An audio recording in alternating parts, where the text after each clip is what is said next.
Já pensou se o silenciamento do povo negro fosse representado por duas meninas que não tinham nada para fazer e cortaram as próprias línguas? Você vai ver agora.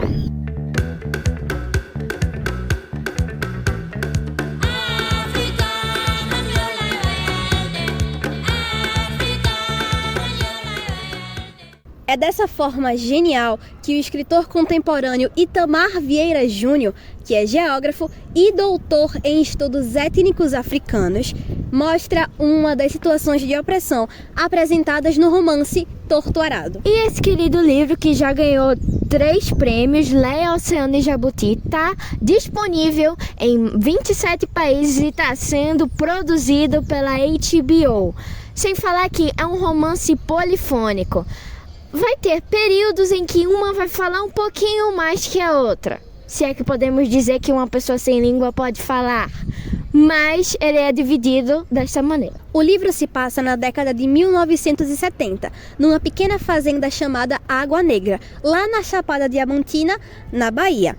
Apesar da abolição da escravatura ter acontecido em 1888, nessa fazenda só existiam trabalhadores negros que viviam em situação análoga à escravidão. Eles não poderiam reter o total de sua colheita, tendo apenas uma pequena porção. Também não poderiam construir casas de alvenaria nesse terreno, entre outras situações absurdas que são apresentadas ao decorrer da história.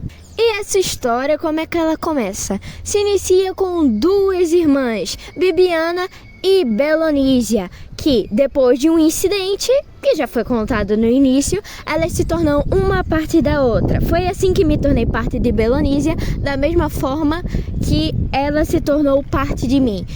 Na plena curiosidade da infância delas, de o porquê a avó delas era tão misteriosa com uma mala debaixo da cama, elas foram procurar enquanto a avó saía, acharam a faca e tiveram a brilhante ideia de uma faca que está escondida em um tecido que tem rastros de sangue, por que não botar na boca? E foi assim que uma acabou com um corte profundo e a outra acabou sem a língua, uma tendo que representar a outra e uma tendo que aprender a superar qualquer adversidade, porque elas só tinham a elas mesmas. O livro mostra a força da mulher negra de diversas formas diferentes, e uma delas é retratada na vida de Bibiana, nossa irmã mais velha. Ao notar e analisar a situação desumana que acontecia naquela fazenda, ela resolve fugir junto com o seu noivo Severo, que inclusive já foi motivo de intriga, de ciúme entre as irmãs. Mas eles resolvem fugir dessa fazenda, para depois que se fortalecerem e se especializarem, voltarem para poder salvar as pessoas que continuavam naquele local. E Bibiana se torna professora. Já a Belonísia continua na fazenda e acorda de surpresa sem entender o motivo pelo qual Bibiana, sua irmã, havia desaparecido. E Belonísia, vendo que a irmã tinha se casado e tinha fugido de casa, viu que ela não poderia ficar muito para trás.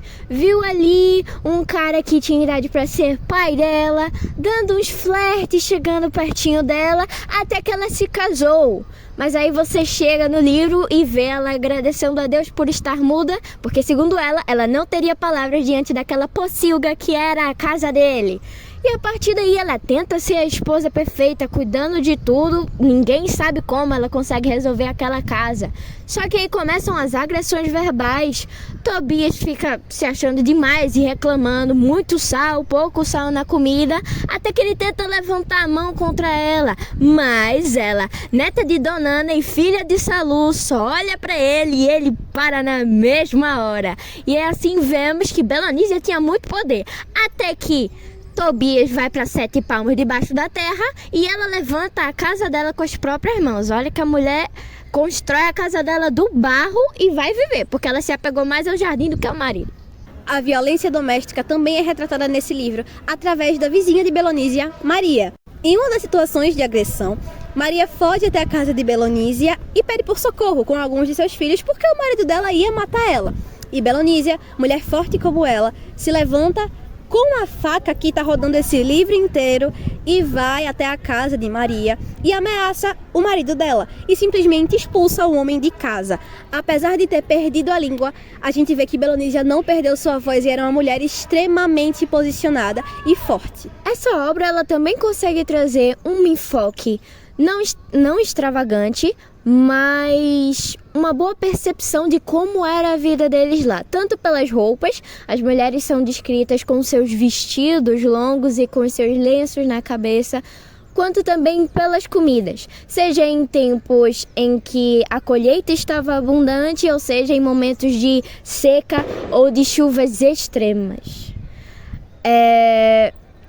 E nesse contexto, onde também a seca é muito abordada nesse livro, a gente consegue ver a devoção espiritual que era muito grande na fazenda Águas Negras, porque lá eles tinham a prática religiosa do jaré, que é uma prática religiosa de origem africana que é exclusiva da Chapada Diamantina, lá na Bahia. E a partir disso a gente tem o pai das meninas, que é o principal líder espiritual e que é chamado de curador de jaré. Então todas as pessoas que têm um problema relacionado à desconexão de si, que é muito citada no livro, e desconexão da alma, são levados para ele. E uma entidade muito trazida aos pouquinhos no livro é Santa Rita Pescadeira, que é trazida como a salvadora e a mediadora de salvação para as pessoas que moram lá. Ela diz que tem milhares de anos e que acompanhou o povo que vinha da África desde seu início. E essa Santa Rita Pescadeira, devido ao retorno de Bibiana, que vinha com seu marido, primo, Severo, trouxeram características e pensamentos extremamente abolicionistas, e por isso nosso caro primo Severo foi morto a tiros, traumas. E a partir disso, muitas consequências vieram até que Santa Rita Pescadeira decidiu que estava na hora de agir.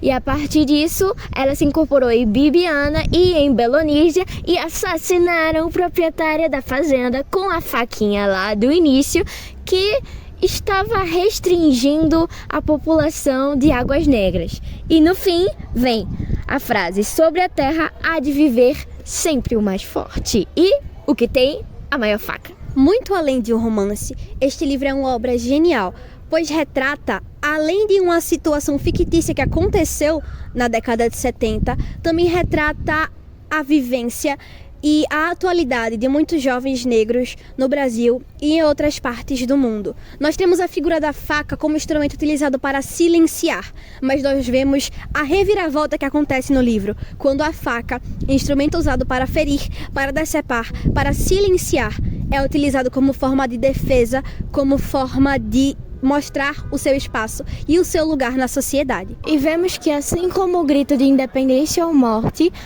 a abolição da escravatura foi muito mais simbólica do que realmente uma mudança efetiva. Em um romance que trata uma história que se passa quase 100 anos depois da abolição da escravatura, nós vemos a vontade e a necessidade de mudança, de ter algo que seja realmente seu, posse sua, e se livrar das garras dos descendentes de colonizadores. Nós vemos essa vontade de trazer ideias de liberdade, ideias de igualdade. E nós vemos também a repressão e a opressão que acontecem com quem traz essas ideias, com quem tenta aflorar o espírito de liberdade, como aconteceu com o Severo. Eu sou Viviane. Eu sou Esther. E esse foi o nosso resumo sobre o livro Torto Arado.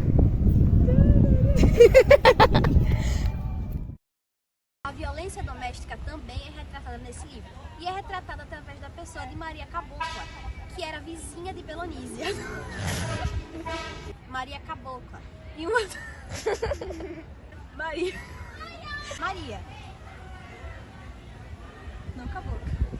Essa parte do